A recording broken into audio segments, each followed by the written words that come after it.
Ishiboy and Gun in the house, back with another bang on video where, ladies and gentlemen, I'm going to talk about with you guys the whole special Cronky plan. If Arsenal don't get any European football, if we don't win the FA Cup, or we don't even get the route of actually going towards the qualifiers of the Europa League, if nothing happens, then it's pretty much clear that the only way is that I'll discuss it in the video. So keep watching the video till the end. If you're an Arsenal fan, do subscribe, because this is one of the best channels where you can get daily content, and definitely it's not just about the daily content. The more important thing is that you are going to get all the news and views present on all over the internet, scattered but collected in one single place.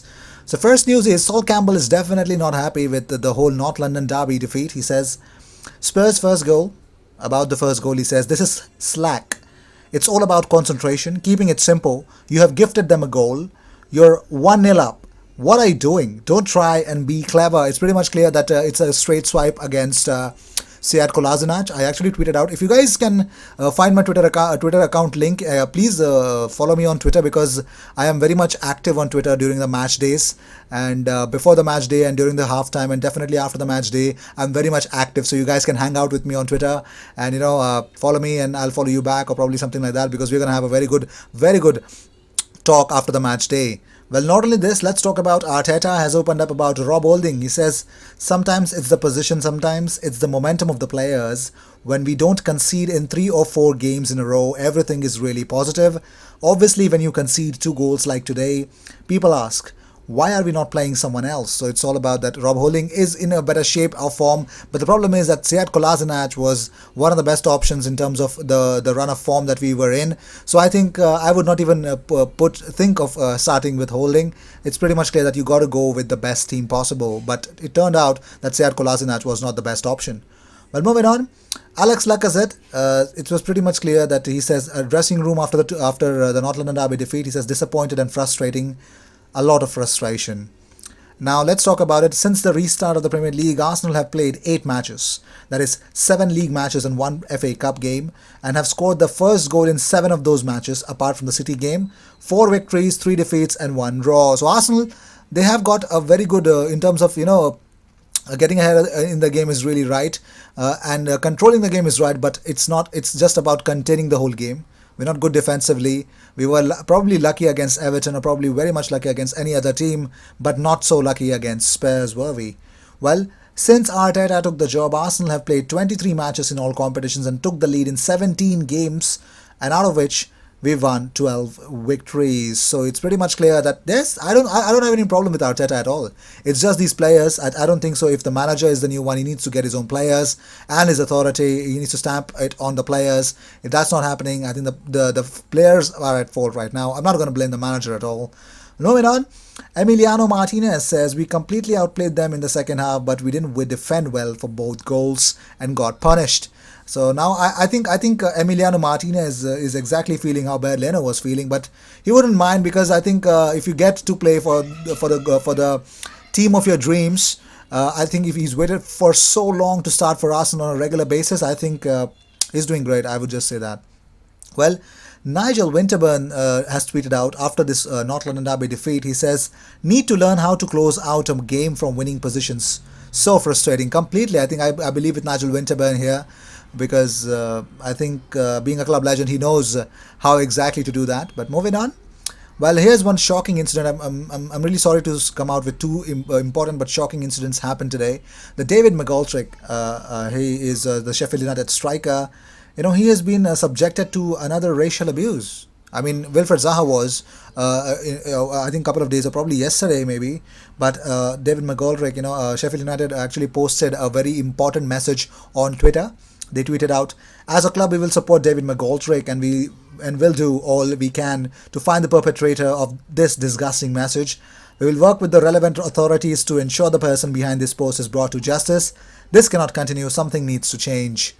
Well, not only this, James Bengay tweeted out that a week to save Arsenal's season then, failed to beat Liverpool or Manchester City, and European hopes are almost certainly gone, and with it further £30 million minimum in revenue. So you can understand what Arsenal are here. What is at stake? You need to understand as a fan that what is at stake here right now.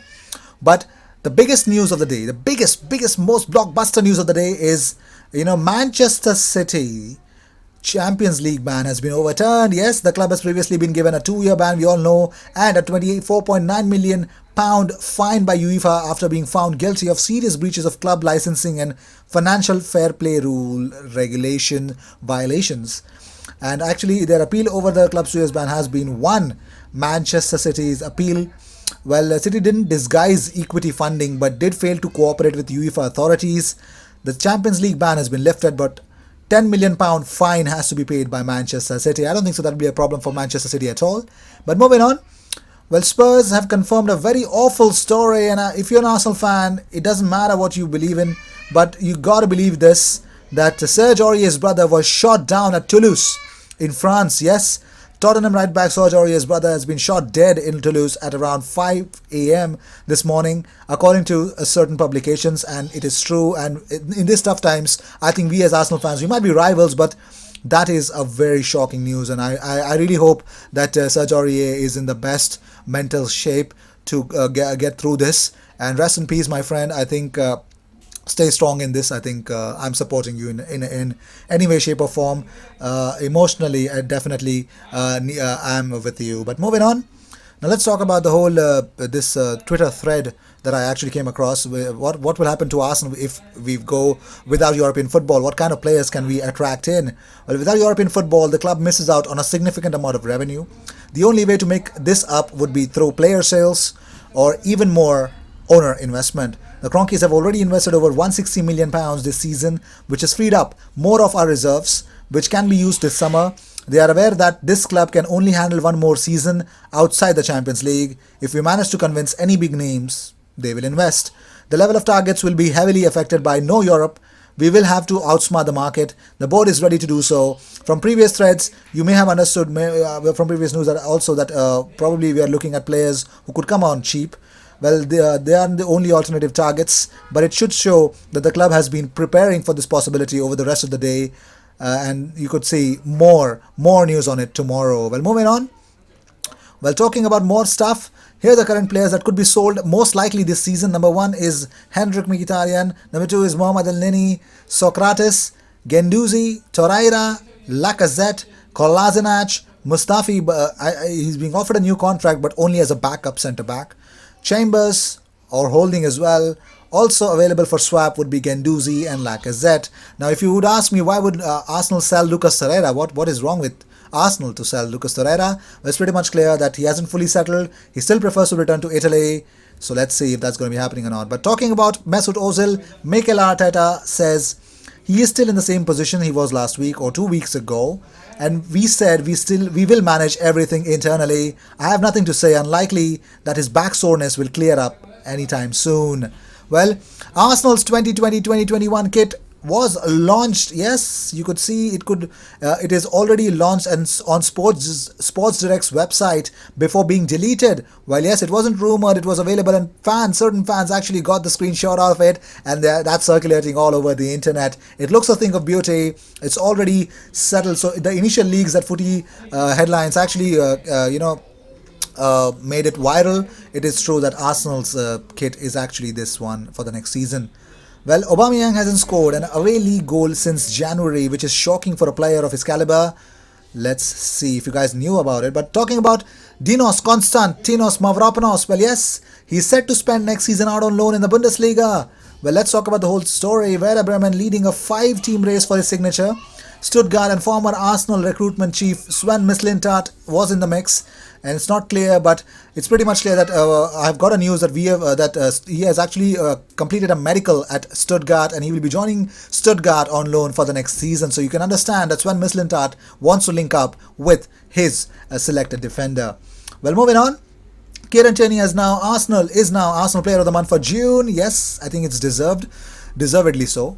But moving on, let's talk about something interesting. Paul Merson has said something about the North London derby and the state of Arsenal right now. He says, against Spurs, I don't care if you've got Pep Guardiola sitting on Jose Mourinho's lap, on top of Sir Alex Ferguson's lap, on top of Arsene Wenger's lap, and all 4 of them are one manager. If you've got a defender who can't pass the ball 5 yards to another defender, you are in trouble. Well, yes, this is what all we all felt. I think It's pretty much clear that Sead Kolasinac does not deserve a new contract, or probably to continue with Arsenal ever again.